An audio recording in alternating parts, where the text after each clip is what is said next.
I want to salute you, homie, for building your own thing and doing your own thing, creating your own platform, your own website. With my boy Alfred on MrTaliaferro.com. MrTaliaferro.com. Right now, I'm about to go to Walmart. Just to see you with your logo on your mics. You're rocking with MrTaliaferro.com. Y'all go to MrTaliaferro.com. It's going down. My biggest gift is my voice.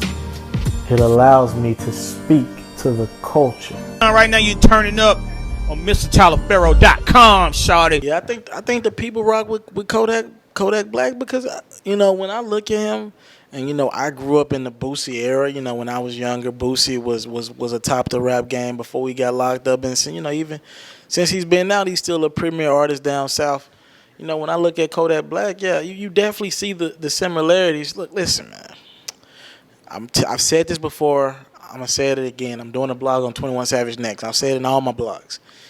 As fans of music, we want to know that our artists are living their truths. I say this all the time. Now, do I condone violence? No, I do not. I do not condone violence. I wish, as a community, we could separate the violence from the music and not, have these youngsters out here committing crimes, committing murders, committing robberies, and all that. But if an artist is about their life, I'd rather know that they're not just talking on something they didn't live. I want to know that they actually been through some stuff. And I think Kodak Black is a prime example of that. I believe he got so many comparisons to Boosie from the standpoint of, some people you look at them and you be like, I don't know if he a street dude. When you look at Kodak, you know he a street dude. That's a nigga. You look at him for 2-3 seconds, you know he's a nigga. And, when you look at Boosie, you think the same thing. It ain't no fabricating, no sugarcoat. Nah, he from the streets. Ain't no ifs, ands, buts about it. And on top of that, Kodak got some hit records. That Skrilla, you play that in the club. That Skrilla, you going off. And I ain't even got to get into No Flockin'. No Flockin' might be the biggest record of this year in the club right now. The problem is Kodak kind of killed his own buzz because he got locked up. I'd imagine No Flockin' would be way bigger than what it is now, and I'm pretty sure, I'm pretty darn sure somebody like Drake or a top artist in the game would have been hopped on it for an official remix, but Kodak got to get out of jail.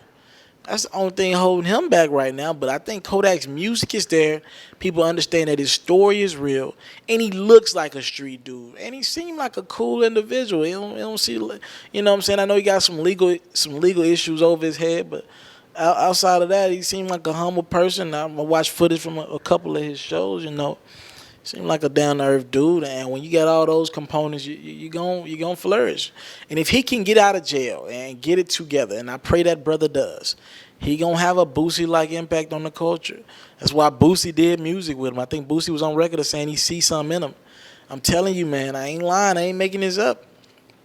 Those Boosie and Kodak Black comparisons are real. Kodak living, you feel struggle in his music. I feel it in the music. Some artists you just can't relate to. You just think people are just being rappers to be rappers. Kodak, you really hear the struggle and the stories in his music. Same as 21 Savage, And as fans, we just want to know that we can relate to our artists from a standpoint of they're not lying to us. We don't like being lied to as consumers. We're gonna buy your music, support you, go to your shows. We just want to know that you're really, you're real. Everybody's searching for realness, in this world, and I think Kodak Black and them Boosie comparisons, that's real.